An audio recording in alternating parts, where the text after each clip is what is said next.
Ya Rabbi salli ala Rasuli Muhammadin sirril ula. Ya Rabbi salli ala Rasuli Muhammadin sirril ula wal anbiya wal mursalin al-hurri hatman awwala wal anbiya. Belum bercerita tentang mimpi yang saya sampaikan di voice note itu, saya pengen menunjukkan kitab dasar cara saya bermimpi kepada Rasulullah. Itu ada kitabnya. Pertama, kitab Amaliyah Sholat dalam Kehususannya, ya, terjemahan dari Al-Ghunyah karya Syekh Abdul Qadir Al-Jilani. Ini kitab cetakan penerbit Menara Kudus. Saya beli di toko kitab Mubarakatan Thayyibah samping Menara Kudus. Ini kalau nggak salah cetakan tahun 1978, cetakan kuno. Tapi bisa saudara cari di kitab Al-Ghunyah karya Syekh Abdul Qadir Al-Jilani tentang bab sholat. Artinya ini dasarnya jelas. Yang ngarang Sultanul Auliya Qutbir Rabbani wal Haikali Somadani Syekh Abdul Qadir Al-Jilani. Jadi nggak sembarangan kitab ini kan. Kalau saya mimpi ketemu Rasulullah itu membuktikan bahwa hadis-hadis yang di sini benar. Saya amalkan benar. Kakak saya perempuan ngamalkan juga ketemu Rasulullah 3 kali dalam mimpi. Dan itu berlaku untuk semua orang, semua umat Rasulullah Muhammad yang mau riyadhah. Bukan cuma klan Ba'alawi saja. Tapi tentunya dengan muhibbin, dengan sebagai muhibbin, dengan kecintaan, sebagai rasa cinta kepada Rasulullah. Betul. Jadi saya cerita, saya kelahiran 1989. Saya mimpi ketemu Rasulullah usia 14 tahun. Waktu itu saya ditantang, Kiai. Saya ditantang sama Al-Imam Abdul Hasan Al-Asyadzili. Beliau menantang begini, "Nak, berapa bulan yang lalu ada konser musik sangat besar di Jakarta. Waktu itu konser Sahruhkan tahun 2002 akhir. Saya ditantang, kalau orang yang kepengen lihat wajah idolanya Sahruhkan itu rela membayar 5 juta, 6 juta zaman itu, Kiai, zaman tahun 2002. Konser Sahruhkan pertama, masih ingat saya. Kalau mereka itu hanya untuk melihat idola artis duniawi, sanggup membayar 5 juta, 6 juta, 7 juta, 12 juta, berdesak-desakan. Mosok kamu kepengen melihat wajah Rasulmu, tidak ada pengorbanan sama sekali. Buktikan, Nak, kalau kamu itu pengamal tarekat Syadziliyah sejati. Caranya bagaimana, Guru? Caranya kamu harus mimpi ketemu Rasulullah. Itu ujian pertama saya dari Al-Imam Abdul Hasan Al-Asyadzili. Saya tanya sama Kiai Sekudus, nggak ada yang bisa jawab, nggak ada yang berani jawab, hanya menangis. Karena mereka pun juga mungkin tidak pernah ketemu Rasulullah dan juga tidak tahu caranya. Akhirnya saya menangis selama 2 bulan. Setiap sholat saya munajat, minta pertolongan sama Allah. Sampai saya ketemu kitab ini waktu saya kecil. Kemudian saya berjumpa Rasulullah pertama kali usia 14 tahun. Saya mengamalkan di kitab ini, ya, bagian sholat Jumat, bagian sunnah sholat Jumat. Di sini dijelaskan bahwa disunahkan lagi setelah sampai ke masjid hendaknya mendirikan sholat 2 rakaat. Jika waktunya masih luas, maka lebih diutamakan melakukan 4 rakaat. 4 rakaat. Dalam sholat tersebut membaca surat Al-Fatihah sekali dan Al-Ikhlas 200 kali, rakaat pertama. Rakaat kedua Fatihah sekali, Al-Ikhlas 50. Rakaat ketiga Fatihah sekali, Al-Ikhlas 50. Rakaat keempat Fatihah sekali, Al-Ikhlas 50. Di sini hal ini berdasar riwayat dari Nabi. Beliau mengatakan, barang siapa yang mengerjakan sholat seperti itu, maka dia tidak akan mati sampai mengetahui tempatnya di surga atau melihat nabinya. Dan alhamdulillah saya mendapat dua-duanya.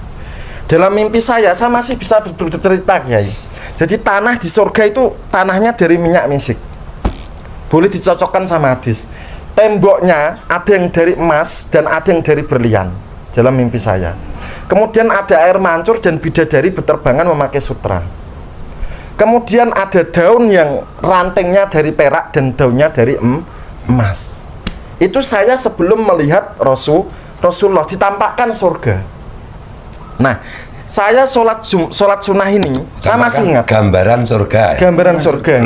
Dan semua orang muslim punya jatah komplek masing-masing di surga. walaupun mereka bukan pengikut Ba'alawi. Semua orang muslim punya jatah komplek di surga. Hanya ada yang ditampakkan, ada yang tidak ditampakkan. Nah, itu sebelum saya ketemu Rasulullah dalam surga itu.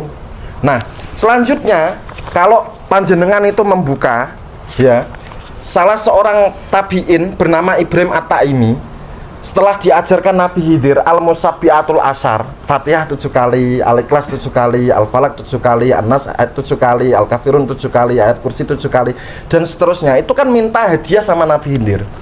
Kalau kamu mengaku ini yang ngasih Rasulullah, aku kasih cara untuk bertemu Rasulullah. Tabi'in Ibrahim At-Taimi bilang begitu. Nabi Khidir mengajarkan, ini di sini. Kamu sholatlah 2 rakaat, salam sekali, Fatihah sekali, Al-Ikhlas 7 kali, kemudian membaca doa ini, ya. Dan saya amalkan 2 malam. Hasilnya, saya dalam mimpi setelah 2 malam itu, saya mimpi ketemu Rasulullah beserta 70 saf Nabi, Rasul, malaikat, dan wali yang di dalam surga, yang panjangnya dari timur sampai barat, seperti tabi'in Ibrahim At-Taimi mengalami, karena mengamalkan ajaran Rasulullah yang dihadiahkan kepada Nabi Khidir. Buka di kitab Al-Ghunyah karya Syekh Abdul Qadir Al-Jilani bab Al-Musabbiatul Asar. Itu ada penjelasannya. Saya bisa seperti itu karena mengamalkan kitab. Dan saya tidak ngarang. Ada dasar kitabnya. Semua yang mengamalkan bisa ketemu, asal diamalkan sampai ketemu berkali-kali maknanya. Jadi dalam itu pundak saya bersentuhan dengan pundak Rasulullah, dada saya bersentuhan dengan dada Rasulullah, paha saya bersentuhan dengan paha Rasulullah, dijemput di depan pintu surga, dan pipi saya bersentuhan dengan pipi Rasulullah. Umur 14 tahun. Jadi jangan sekali-kali mendoktrin kami bangsa Nusantara pamer surga. Jangan pamer surga ya klan Ba'alawi kepada kami di bumi Nusantara. Paham ya? Orang yang seperti saya banyak. Cuman mereka tidak diizinkan Rasulullah untuk keluar ke masyarakat. Dan saya adalah salah satu yang diizinkan. Betul. Kenapa? Karena banyak YouTuber yang merosting video saya kemarin. Itulah yang menyebabkan turun izin bagi saya untuk keluar gelanggang dan tidak pernah mundur atau balik arah. Gitu ya. Terus kemudian kitab yang kedua. Siapa ini? Coba tolong Gus ya ini channel. Kemudian Gus Sanaye ya, buka ya. Kitab Afdholi Sholawat ala Sayyidi Sadat Imam Yusuf bin Ismail An-Nabhani, halaman 25. Di sini dijelaskan, man sholla alayya fi kulli yaumin alfa marratin lam yamut hatta yara maq'adahu minal jannah.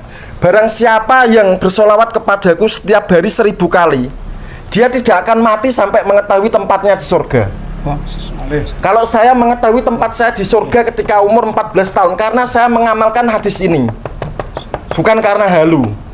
Paham ya? Kitab ini yang saya pakai pegangan. Kemudian yang kedua, selanjutnya, waman sholla alayya alfan zahamat katifuhu katifi ala babil jannah. Barang siapa yang bersolawat kepadaku setiap hari 1000 kali, pundaknya akan berdesak-desakan dengan pundakku di depan pintu surga. Dan itu sudah saya terima janji Rasulullah sejak saya usia 14 tahun. Jangan pamer cerita yang tinggi-tinggi tanpa dasar yang jelas. Karena dalam tarekat kami, tarekat Al-Idrisiyah, ilmu adalah apa yang Allah firmankan dalam Al-Quran, apa yang Rasulullah sabdakan dalam hadis, dan apa yang ulama katakan. Bukan dengan dongeng yang halu, hurafat, dan ngomong yang gak jelas dan gak bisa dibuktikan. Ini saya bawa bukti kitabnya. Nah, kemudian kenapa mimpi saya yang terakhir soal Ba'alawi saya ceritakan? Karena memang itu perintah dari Rasulullah untuk diketahui seluruh bangsa Indonesia dari Sabang sampai Merauke. Kenapa hanya diketahui bangsa Indonesia? Karena saya warga negara Indonesia, bukan warga negara Yaman, bukan warga negara Irak, bukan warga negara Malaysia. Allah berfirman dalam Al-Quran, a'udzubillahi minasyaitonirrajim, wa ma arsalna min rasulin illa bilisani qaumihi liyubayyina lahum. Quran surat Ibrahim. Utusan itu didatangkan dengan bahasa ibu, bahasa lokal.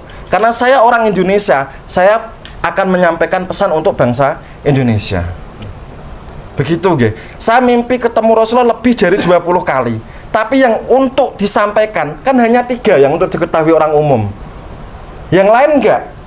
Mana? Enggak saya buat dawir nggih. Betul. Enggak saya buat saya keturunan Nabi. Kasih uang. Enggak saya buat seperti itu. Cium kaki saya. Cium kaki saya. Enggak saya buat seperti itu.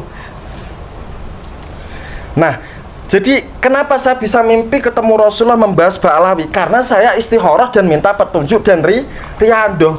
Lama, 3 bulan saya riadoh. Baca sholawat ribuan kali. Saya minta ditemui Rasulullah, minta penyelesaian dari Rasulullah. Kenapa? Karena waktu itu, saya tinggal di Martapura Kiai waktu itu, di perumahan Gria Persada. Kalsel, Martapura, Kabupaten Banjar, Martapura Kota. Kalau nggak salah desanya itu masuk di Tungkaran, Martapura Kota, Komplek Gria Persada. Saya masih ingat. Nah, di situ ketika waktu menjelang Idul Fitri, ya diingat-ingat ya, menjelang Idul Fitri ada gerhana matahari. 3 hari menjelang Idul Fitri atau 2 hari. Dan saya karena dikasih sedikit Allah pengetahuan tentang falak, saya menghitung. Waktu itu saya mendengar tesis Kiai Imaduddin Usman viral di YouTube pertama kali bagi saya, bukan bagi bangsa Indonesia. Waktu itu bertepatan dengan gerhana. Saya menghitung kemana larinya percaturan Ba'alawi dan Kiai Imad ini. Dari hitungan falak itu, Kiai, telah diketahui bahwa selama ini bangsa Indonesia telah dibodohi oleh klan Ba'alawi. Ditipu mentah-mentah. Dan di situ saya menghitung ada 3 kasus besar yang akan terbongkar. Yang pertama, pembodohan klan Ba'alawi yang mengaku dzurriat Nabi padahal bukan. Yang kedua, kasus emas di Kementerian Keuangan 109 triliun baru diungkap sama Prof. Mahfud. Yang ketiga, soal rekening bongsor dana Ponpes Al Zaitun. Itulah yang terungkap setelah gerhana. Paham nggih? Nah, di situ kemudian apa benar ini hitungan falak saya? Saya beristikharah. Sampai akhirnya saya ketemu Rasulullah Muhammad dengan ciri-ciri beliau yang ada di kitab Syama'il Muhammadiyah dan Sahih Bukhari. Seperti misalnya tingginya tidak tinggi dan tidak rendah. Rambutnya bergelombang. Suaranya lembut dan tidak pernah membentak atau meninggi. Kalau berhadapan dengan beliau, seluruh ilmu akan hilang, terserap, dan ya mendadak bodoh lah. Seperti itu. Kemudian tangannya berbau minyak ambar. Pernah apa enggak yang mendustakan mimpi saya disuapi Rasulullah dengan roti dengan bau tangan beliau yang berbau parfum ambar? Tahu parfum ambar apa enggak? Kemudian rambut beliau yang hitam, yang seakan-akan berminyak terus, ada tetesan air walaupun bukan, tidak diminyaki. Kemudian wajah beliau yang kotak dan rahangnya tegas terlihat, dengan jenggot yang tidak panjang seperti orang Wahabi, Kiai, tertata rapi. Dan beliau itu orang yang paling tawadhu yang pernah saya temui. Manusia yang paling tawadhu itu Rasulullah Muhammad. Nah, ketika bermimpi, karena saya memang istikharah, saya memang riyadhah selama 3 bulan, saya bertanya sama Rasulullah. Itu agak jauh, Kiai. Itu jaraknya sekitar 3 meter waktu perjumpaan tanya soal Ba'alawi pertama. Saya bertanya, ya Rasulullah, kaum Ba'alawi itu cucumu atau bukan? Keturunanmu atau bukan? Rasulullah Muhammad saya tanyai seperti itu. Karena mimpi berarti saya nggak bisa ngatur formatnya ya. Dalam mimpi saya bertanya seperti itu. Nah, kemudian Rasulullah menjawab, setiap umatku yang beriman kepadaku, asal mereka beriman kepadaku, saya anggap mereka keluarga. Tapi kalau kamu bertanya tentang Ba'alawi, mereka itu bukan dzurriyyatku. Dzurriyyat itu artinya apa? Dzurriyyat itu artinya keturunan biologis yang terlahir dari pernikahan dan membawa DNA atau genetika, itu artinya dzurriyyat. Kenapa? Karena cucu, misalnya ada Mbak Alawi di aku cucu Nabi, cucu itu maknanya luas. Cucu ideologis kah? Cucu murid kah? Cucu angkat kah? Atau cucuan? Iya kan? Kalau Mbak Alawi ada yang disebut Rasulullah sebagai cucunya, jangan bangga. Semua umat muslim dianggap cucu Rasulullah. Tapi dalam mimpi saya mengatakan bahwa mereka bukan dzurriyyatku. Tidak membawa darah Rasulullah. Tidak membawa darah dan tidak membawa gen DNA, enggak. Kalau enggak percaya, Mbak Alawi rame-rame tes DNA sana, cepat. Rasulullah mengatakan Mbak Alawi bukan dzurriyyatku. Redaksi Rasulullah seperti itu. Nasab mereka munqati'un wa maudhu'un. Munqati'un, saya tanya ya sama sahabat saya, Sayyid Muhammad Ismail dari Jember, Pondok Bustanul Ulum, Mlokorjo, dzurriyyatnya Kiai Sepo Mloko, dzurriyyatnya Sunan Kudus. Saya tanya, munqati itu artinya apa, Kak? Beliau jawab, munqati itu artinya terputus. Tidak ada kaitan sama sekali. Gak ada kaitannya, Kiai. Gak nyambung sama sekali, 100% gak nyambung. Wa maudhu'un. Maudhu itu artinya apa? Dipalsukan, direkayasa. Artinya kepalsuan, ditimpa lagi kepalsuan, ditimpa lagi kepalsuan, ditimpa lagi halusinasi, ditimpa lagi rekayasa beratus-ratus tahun. Itu artinya maudhu itu dipalsukan berkali-kali. Makanya Ubaidillah nggak ada, Muhammad Said Mirbat nggak ada juga katanya. Nasabnya terputus 400-500 tahun. Ya memang seperti itu. Rasulullah mengisyaratkan mereka bukan dzurriyyatku. Nggak ada DNA nih memali apa? J1 gitu? Ya, J1. Nggak ada. Terus kemudian munqati'un wa maudhu, terputus dan nasab mereka penuh dengan kepalsuan. Kemudian mimpi saya yang kedua dengan Rasulullah itu menyayat hati, menyentuh, sedih, murka, marah dan lain-lain. Kenapa seperti itu? Karena waktu itu saya mimpi ketemu Rasulullah itu di depan makam Sunan Kudus, Kiai. Seakan-akan di depan makam Sunan Kudus. Jarak 1 meter saya sama Rasulullah.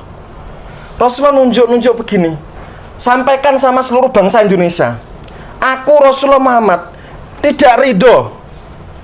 Beliau sambil gigi geraham beradu menahan marah. Tangan sebelah kiri terkepal karena menahan marah, bukan melampiaskan tapi ditahan. Aku sambil nunjuk dadanya gini, Kiai, aku Rasulullah Muhammad tidak ridho. Aku Rasulullah Muhammad murka. Aku Rasulullah Muhammad benci terhadap orang yang mengaku dzurriyyatku, keturunanku, mengaku nasabku, mengambil silsilah nasabku, digunakan untuk menginjak umatku, menghina umatku, memeras darah dan keringat. Itu Mbak Alawi banyak nipu orang pakai nama Rasulullah buat ngambil uang itu, Kiai. Itu kan darahnya kaum muslimin. Kemudian Rasulullah mengatakan, buka Sahih Muslim. Man ghasyana falaisa minna. Buka kitab Sahih Muslim. Man ghasyana falaisa minna. Barang siapa yang menipu kami golongan kaum muslimin, bukan termasuk golongan kami. Jadi Rasulullah Muhammad itu ketahuan asli atau nipunya, Kiai. Itu kalau Rasulullah Muhammad dijumpai dalam mimpi atau pengalaman spiritual, pasti mengajarkan Al-Quran atau hadis. Dan tidak mungkin bertentangan dengan kebenaran. Tidak mungkin bertentangan dengan fakta ilmiah. Kalau bertentangan dengan Al-Quran, dengan hadis, dengan ucapan Rasulullah ketika hidup, dengan fakta ilmiah, dipastikan itu bukan Rasulullah. Atau pura-pura mimpi, ngarang mimpi, ya. Halusinasi. Gitu. Jadi Rasulullah sudah mengancam, khususnya yang diancam seluruh klan Ba'alawi. Jangan lagi setelah ini mengaku dzurriyyat Rasulullah. Karena Rasulullah mengatakan, man ghasyana falaisa minna. Barang siapa yang menipu kami, bukan termasuk golongan kami, jamaah kaum muslimin. Jangan kau gunakan nama Rasulullah untuk menginjak umatnya, untuk menghina umatnya, untuk memeras darah dan keringat umatnya. Rasulullah marah. Paham? Kalian itu bukan keturunan. Kalau kalian memang keturunan, datang ke sini untuk tes DNA 7 kali 24 jam, kami tunggu. Nggak punya uang, kami bayar. Setuju, Kiai? Setuju. Datang ke sini, ke Pleret ya. Ke Pleret, ke Raudhatul Fatihah. Ya. Kita patungan. Ya. Saya bayarin nanti. 7 kali 24 jam. Kalau enggak, jangan ngaku lagi sebagai dzurriyyat Rasulullah. Penipu kalian itu. Kemudian mimpi saya yang ketiga, itu saya dipesan oleh Rasulullah untuk menyampaikan kepada salah satu cucunya. Nggih. Beliau menyebut dengan nama KRH Fakih. Masih ingat nggih? KRH Fakih. Kenapa Rasulullah menyebut seperti itu? Ya saya nggak tahu. Itu bukan keilmuan saya. Itu nanti biar KRH Fakih yang menjelaskan. Dan dalam mimpi itu Rasulullah menjelaskan bahwa kamu jangan takut, kamu jangan tunda-tunda lagi. Sampaikan mimpi itu kepada KRH Fakih untuk diketahui seluruh bangsa Indonesia. Begitu. Jadi setelah itu ya saya nggak mungkin menunda lagi. Saya langsung japri karena kebetulan nomornya pernah saya simpan, Kiai. Pernah satu grup WA. Begitu, Kiai. Terima kasih. Terus saya ini tanya, penasaran juga, Kiai. Saya boleh tanya, ini cucu apa ini? Cucu ideologis atau cucu apa? Kalau dari penjelasan itu, Kiai, cucu ideologis. Cucu ideologi. Dan cucu Biologis. biologis. Amin ya Allah, amin, amin, amin. Nah, sekarang saya gantian tanya. Halo, Beb. Halo. Jangan dipanggil Habib, Kiai. Oh ya, nggak boleh. Sayyid. Oh, Sayyid, ya. Yang Habib jangan dipanggil Sayyid, yang Sayyid jangan dipanggil betul, Habib. betul. Habib itu Yahudi. Oh, Habib itu Yahudi. Yahudi. Oke. Al-Maidah 18, ayat 6 itu dibenci sama Allah. Oh iya. Kok bisa dipanggil sama Rasulullah KRH itu gimana ceritanya? Monggo. Orang awam kan taunya KRT. Orang awam kan taunya KRMH. Kenapa bisa dipanggil KRH? Saya sendiri juga heran. Tapi karena itu dawuh Kanjeng Nabi, ini saya takut masalah ini karena saya sama sekali merasa shock. Bukan saya senang, tapi saya justru merasa malu dan tidak pantas kalau Kanjeng Nabi memang benar dalam mimpi itu menyebut seperti itu. Sebenarnya apa perlu diceritakan? Tidak perlu ya. Diceritakan saja, Kiai. Biar saya nggak jadi korban bully seluruh Indonesia. Jadi saya sendiri juga akhirnya kenapa kok Rasulullah menyebut KRH? Jadi begini, saya gelar KRT Kanjeng Raden Tumenggung saya dapat dari Keraton Surakarta di Ningrat. Nah itu gitu. Yang ini kekancingannya resmi, raja yang tanda tangan, bukan yang lain. Itu yang pertama. Yang kedua dari Sinuwun Sultan Surya Alam Demak, entah apapun ceritanya ya kan, yang jelas pokoknya beliau yang berhasil menegakkan Keraton Demak sekarang ya kan, terlepas dari banyaknya pertarungan atau perpecahan di antara keluarga, saya tidak mau turut campur tangan di situ. Tidak Dan mau itu terlibat. satu-satunya sultan yang pandai memijat. Dia punya keahlian supranatural ya. Juga tabib. Nah, itu gitu. Nah, dari Sultan Surya Alam saya dikasih kekancingan Kanjeng Raden Mas Haryo KRMH. Lah kalau Rasulullah menyebut KRH itu saya buka literasi, KRH itu gelar untuk kalau nggak salah untuk udek-udek ya, turun ke-6 dari raja. Lah wallahu alam, apakah benar seperti itu ya, nanti kita telusuri benar tidaknya. Tapi kalau dari HB kan kira-kira anu ya. Jangan bahas itu, saya tidak berani. Nanti. Itu nanti aja. Kalau saya udah dapat kekancingan, baru saya buka ke umum. Sudah dikonfirmasi. Sudah terkonfirmasi.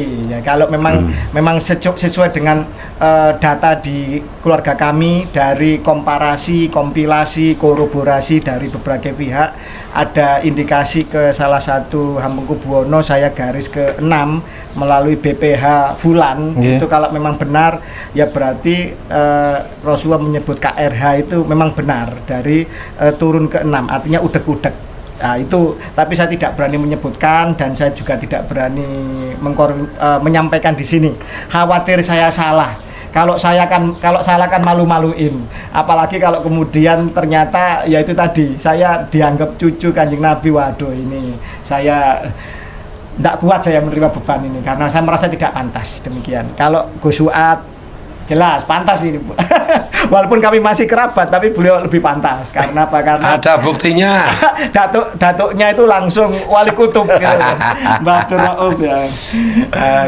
Mbak datuk saya itu sepupunya Mbak Abdul Rauf, Kiai apa namanya Madya Kromo.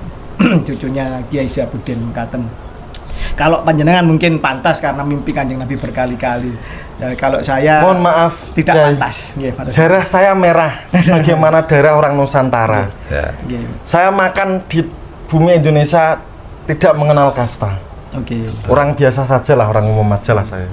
Oke, kita Ya, lanjut ini monggo, kayaknya dilanjut. topiknya belum selesai. Masih ada Selesai. satu kitab lagi yang. Nah, Ya. Kemudian para youtuber yang suka merosting saya, silahkan buka kitab Sa'adatud Daurain fi Sholati ala Sayyidil Kaunain, ya, karya Syekh Yusuf bin Ismail An-Nabhani, halaman 425. Di sini menerangkan bahwa ketika seseorang mimpi bertemu Rasulullah itu tidak bisa diserupai oleh setan. Pertama, yang kedua, dan di sini mimpi bertemu dengan Rasulullah itu Rasulullah bisa mewujud dalam berbagai macam wujud. Ada yang saya sendiri kayak gini, pernah ditemui Rasulullah dalam wujud orang tua usia 60 ya, kiai nggih. Pernah usia paling tampan 30-an. Yang keindahan Rasulullah ketika menjemput saya di depan gerbang pintu surga. Itu cahaya Rasulullah mengalahkan cahaya surga. Makanya benar kalau cahaya surga dengan cahaya Rasulullah itu kalah indah. Dan tujuan para wali itu hanya berkumpul bersama Rasulullah, Bukan surganya. bukan surganya. Kenapa? Ya karena Rasulullah di surga ya kita ikut Rasulullah. Iya. Gitu. Di sini dijelaskan halaman 425 bahwa banyak para ulama, banyak para orang soleh itu berjumpa dengan Rasulullah dengan berbagai macam wujud beliau. Jadi jangan heran. Panjenengan baru ada orang mengatakan mimpi ketemu Rasulullah lebih dari 20 kali, heran.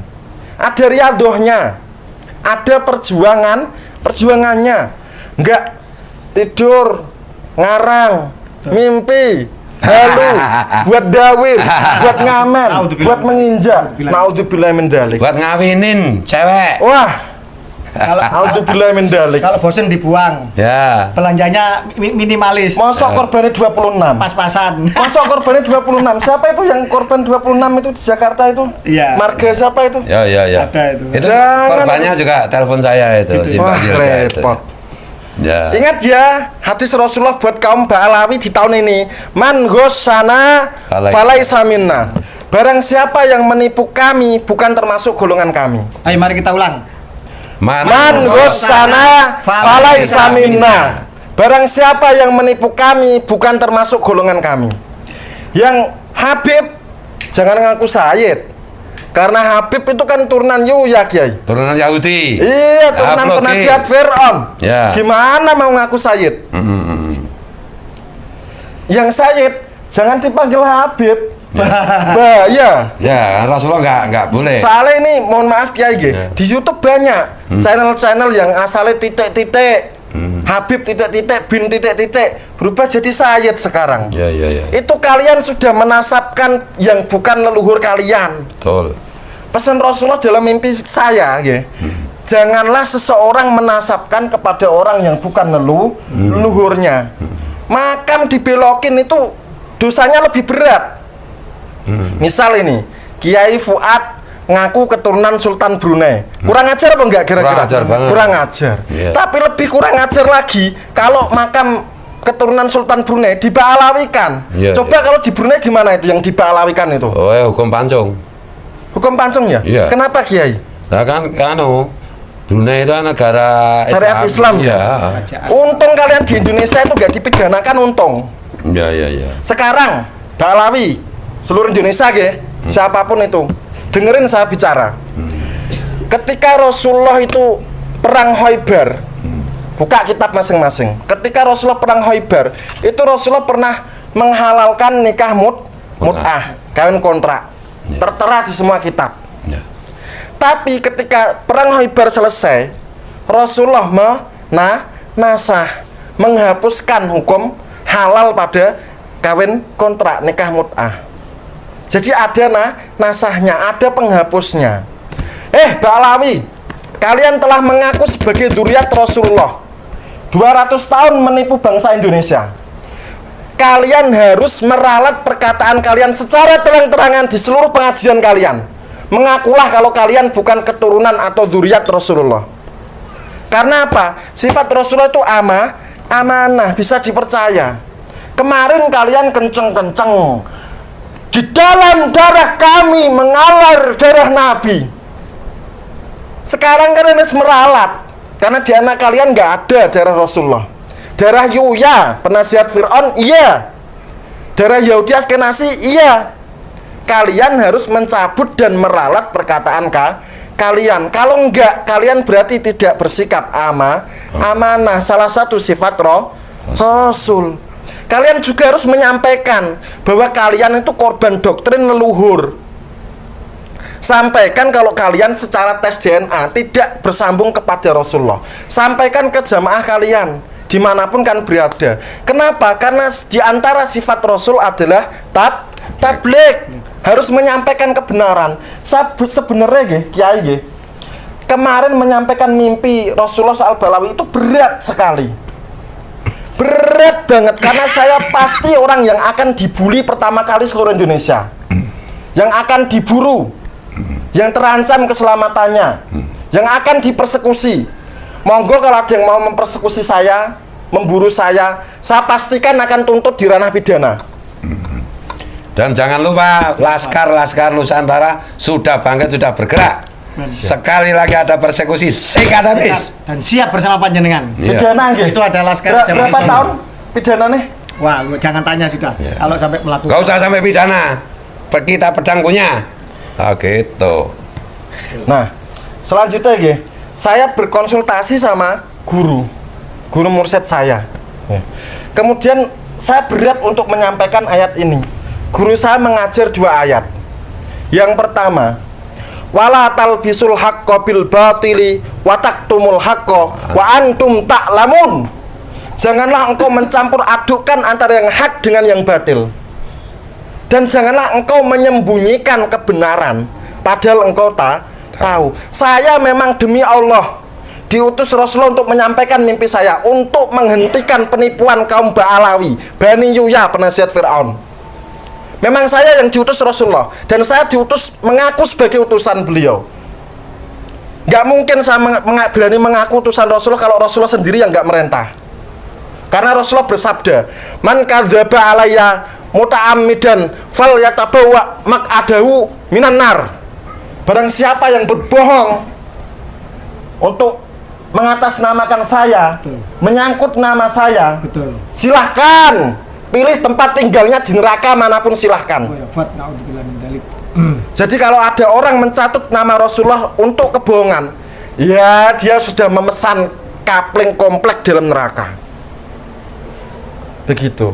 Kemudian yang kedua Kiai, saya tanya sama guru ini, gimana guru, saya berat ini, saya akan dimusuhi seluruh Indonesia yang muhibin pro Ba'alawi ini. Guru, gimana saya akan diancam, dipersekusi, dibully, dikejar dan lain-lain.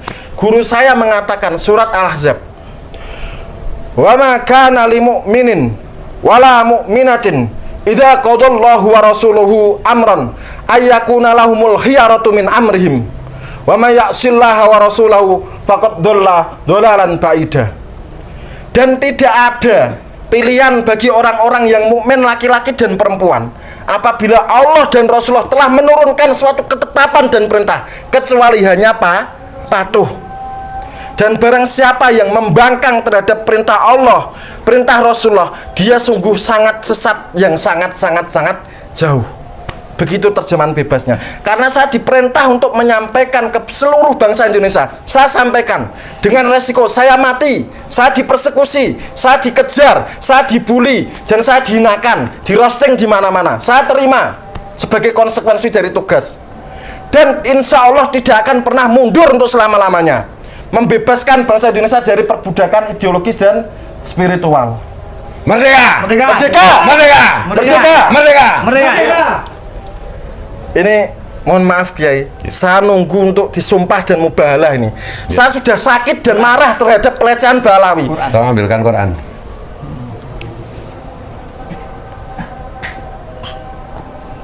Ya, ini sumpah gimana ini? Pak apa itu? Mubalah gimana itu nanti?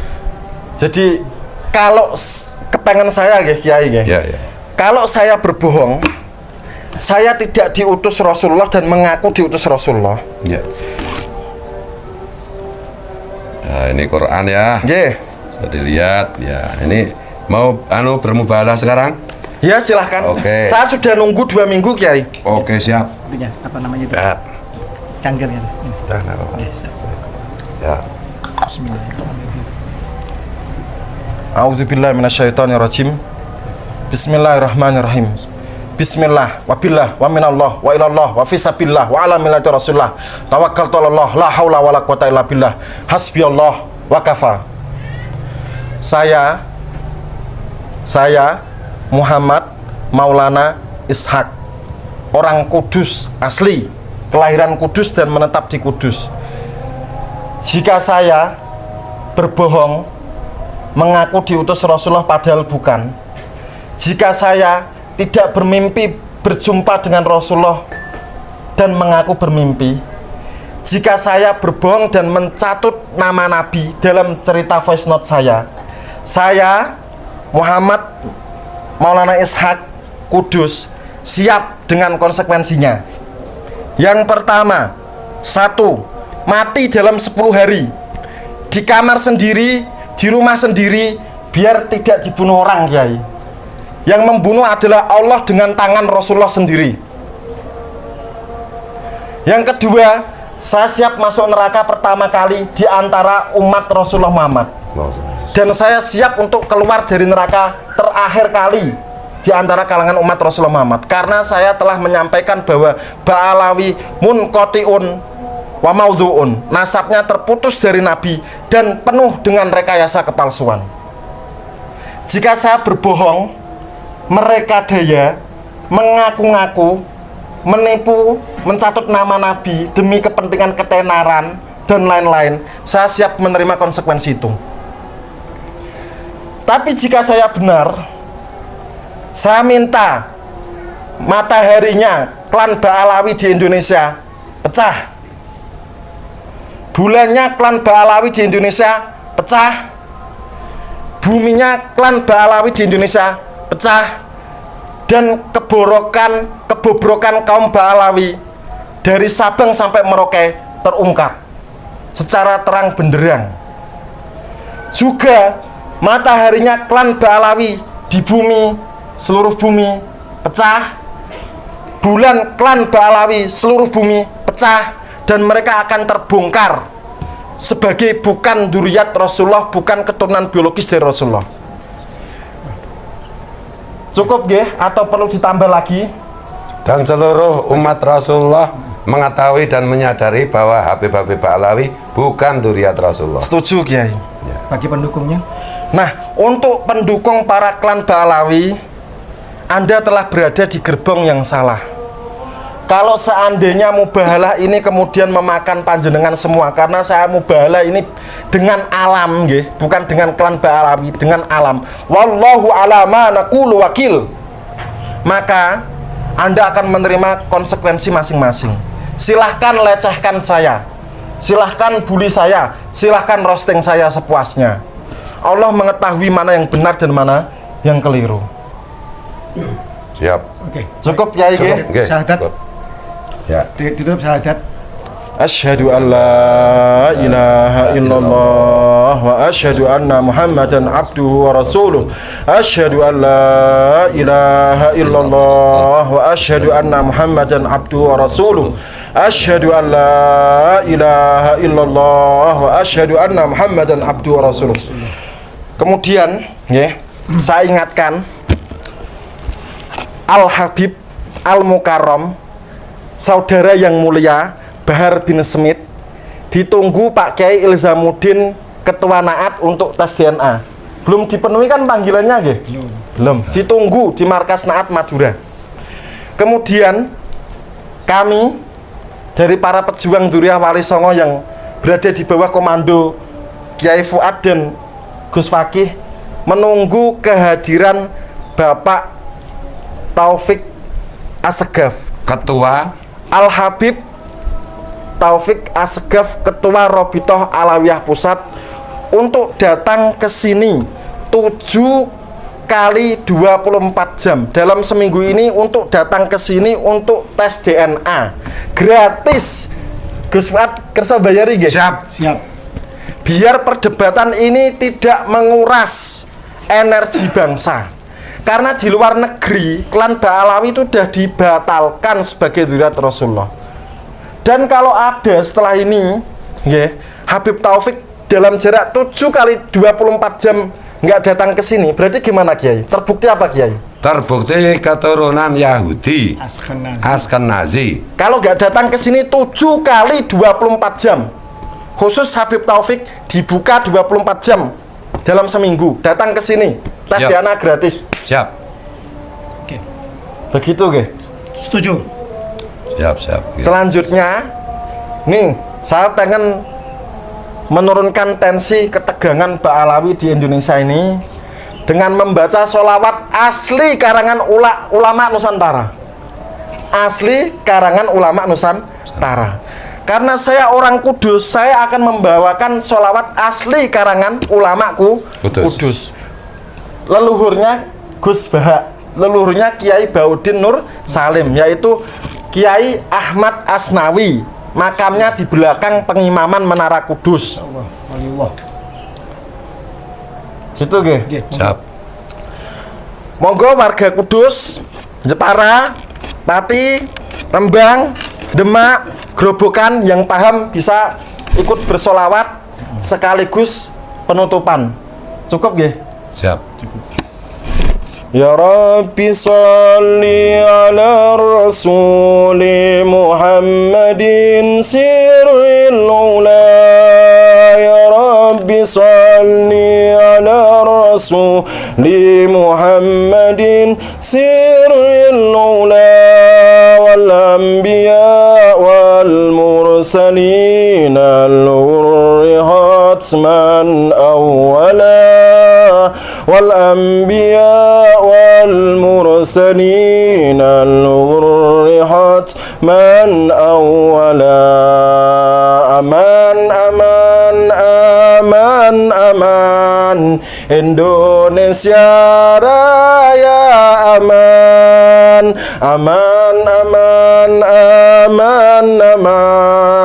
Nusantara Raya, aman. Amin ya Rabbi Rabbal Alamin. Amin wa ya mujibas sailin.